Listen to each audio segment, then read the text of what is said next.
जय राम जय जय राम। बोलो श्री राम जय राम जय जय राम। श्री राम जय राम जय जय राम। मंगल भवन अमंगल हारी मंगल हारी मंगल भवन अमंगल हारी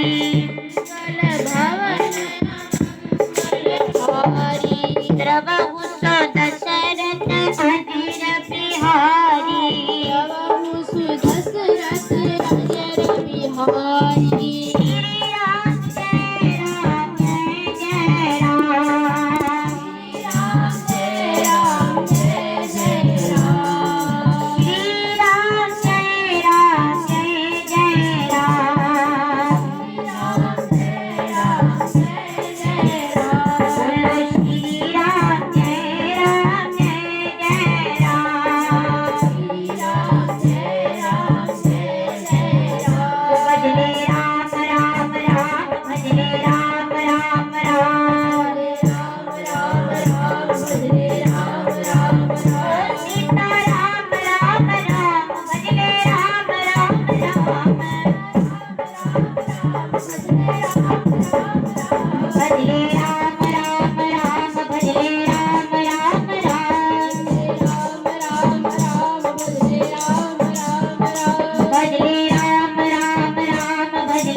रामचंद्र भगवान की जय। पवन सुत हनुमान की जय। बोलो जयकारा बोल मेरे श्री गुरु महाराज की जय। श्री नगरी निवासी भगवान की जय। शंकर भगवान की जय। ओम नमः पार्वती पते हर हर महादेव हर हर महादेव हर हर महादेव। तो आप सबने अपनी वृत्ति को अपने मन को परमात्मा के चरणों के साथ जोड़ के रखना, क्योंकि इंसान इस संसार में हर कार्य कर सकता है, कोई कार्य मुश्किल नहीं है, पर एक काम सबसे मुश्किल है जो कोई कोई ही कर सकता है। वो कौन सा कार्य है कि अपने मन पर काबू करना, अपने मन को अपने हाथ में रखना।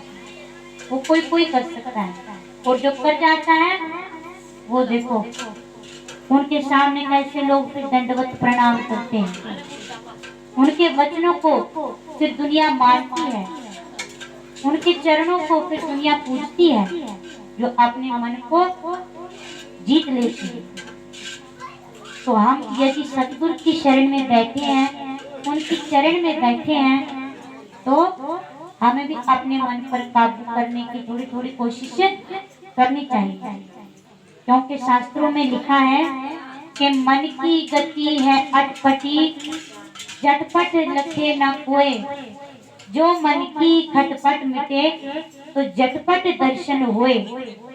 मतलब कि मन की जो गति है, गति मतलब चाल बड़ी अटपटी, तो कोई समझ नहीं सकता। अभी यहाँ पे थोड़ी देर बाद कहाँ चल जाएगा पता ही नहीं चलेगा, कब धोखा दे जाएगा मन पता ही नहीं चलेगा। मन इंसान का एक ऐसा मित्र है जो उसका सबसे ज्यादा नुकसान करता है और इंसान को पता ही नहीं चलता। अभी सत्संग में बैठा है तो फिर सत्संग से ध्यान कब घर की तरफ चल गया पता ही नहीं चलेगा। अब मन एक तरफ कैसे लगे? वो तभी लग सकता है जब हृदय में गुरु महाराज जी विराजमान है, जब भीतर गुरु महाराज जी विराजमान है। और गुरु महाराज जी भीतर कैसे विराजमान होते हैं? जब हम गुरु की चरण शरण में बड़े दीन भाव से, बिल्कुल समर्पण भाव से जाते हैं, जिसका ज्ञान भगवान श्री कृष्ण जी महाराज जी अपनी बहन, जो मुंह बोली बहन है, धर्म की बहन द्रौपदी को दे रहे थे। ऋषि मार्कंडेय जी के पास जब भेजने लगे थे तो उन्होंने कहा कि हे द्रौपदी, मुझे तुम पर विश्वास है कि तुम बड़े दीन भाव से जाओगी और ऋषि मार्कंडेय जी को बुलाकर लाओगी। तो उन्होंने कहा, द्रौपदी जी ने कि हे भगवान श्री कृष्ण, संतों के पास कैसे जाना चाहिए? तो भगवान श्री कृष्ण जी ने कहा कि संत मिलन को चाहिए तज माया अभिमान, ज्यों ज्यों पग आगे धरे कोटि यज्ञ समान। मतलब संत मिलन को चाहिए, जब हम संतों को मिलने जाएं तो तज माया अभिमान, माया का अभिमान त्याग के जाना चाहिए। जब हम सतगुरु की शरण में जाएंगे, यदि विद्या का अभिमान लेके जाएंगे, अपनी सुंदरता का अभिमान लेके जाएंगे, विद्या का अभिमान लेके जाएंगे, माया का अभिमान लेके जाएंगे, तो गुरु भगवान की दृष्टि हम पर नहीं पड़ सकती। अब ये विषय बड़ी सूक्ष्मता से समझने वाला है, अर्थात बड़े ध्यान से, कि क्यों गुरु की शरण जरूरी है, और यदि जाना है गुरु की शरण में तो कैसे जाना है। गुरु की शरण इसलिए इंसान को जरूरी है क्योंकि जब वो इस संसार में आता है तो उसका सगा कोई भी नहीं होता, ना माता, ना पिता, ना भाई बंधु बच्चे, कोई भी नहीं, सब उसको छोड़ के चले जाते हैं, कोई उसका साथ नहीं देता। पर गुरु भगवान केवल ऐसे होते हैं जो शिष्य की 100 जन्मों तक रक्षा करते हैं, जो 100 जन्मों तक शिष्य का साथ देते हैं। पर यदि कोई शिष्य काबिल हो तो वो एक ही जन्म में ऐसा कुछ सद्गुरु से पा लेता है, उसे दूसरा जन्म लेना ही नहीं पड़ता। अब कोई व्यक्ति कहते कि भगवान इतने दुख इसी जन्म में देने हैं, कुछ अगले जन्म के लिए भी रख ले। मतलब वो व्यक्ति ये भी सोचते हैं कि हमारा एक और जन्म हो, और एक इंसान का जन्म मिलना इतना सौखा नहीं, इतना आसान नहीं। इससे पहले 84 लाख योनियों से भोग कर हम इस शरीर में आए हैं, इतना सुंदर मानव का शरीर हमें मिला है। यदि इस नर तन को पाकर फिर भी भजन नहीं किया, फिर भी परमात्मा की बंदगी नहीं की, तो हमारा जीवन में आना बेकार है। गुरबाणी में कहते हैं कि भई प्राप्त मानुष की देहुरिया, गोविंद मिलन की एहो तेरी वरिया। मतलब कि यदि तुम्हें ये मनुष्य की देह मतलब शरीर मिल गया है तो ये तुम्हारी गोविंद मिलन की, गोविंद मतलब परिपूर्ण परमात्मा, उससे मिलने का साधन है ये शरीर। और गोस्वामी तुलसीदास जी रामचरितमानस में क्या कह रहे हैं?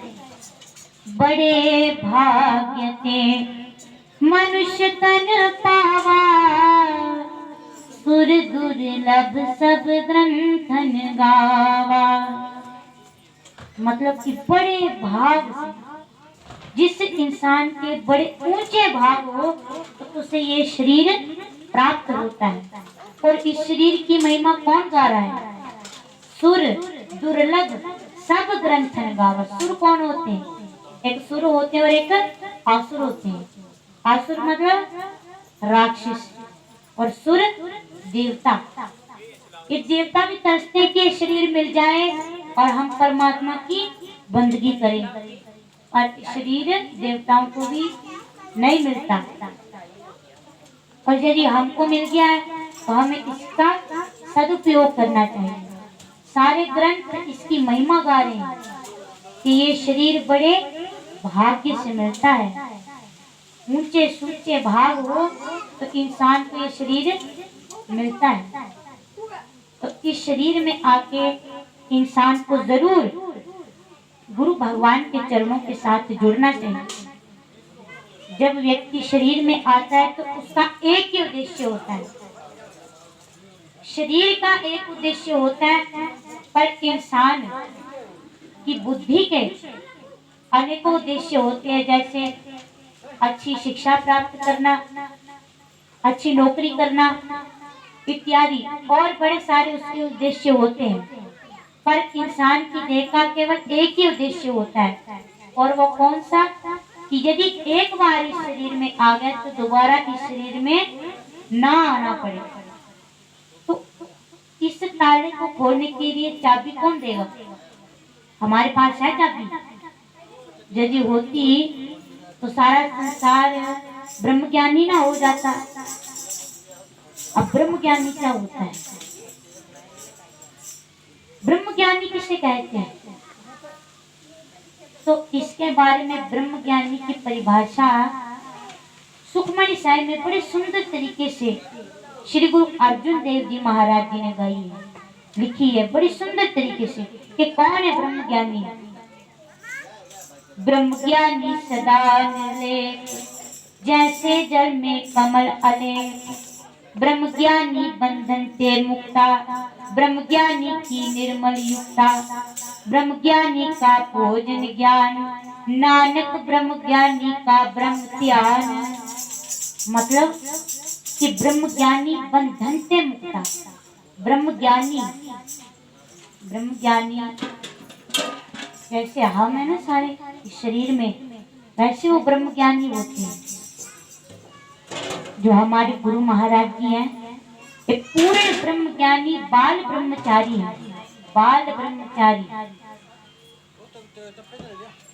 जो ब्रह्मज्ञानी होते हैं उनके मुखड़े का दर्शन करके ही इंसान को शांति प्राप्त हो जाती है, क्योंकि उनके चेहरे पर एक अलौकिक तेज होता है।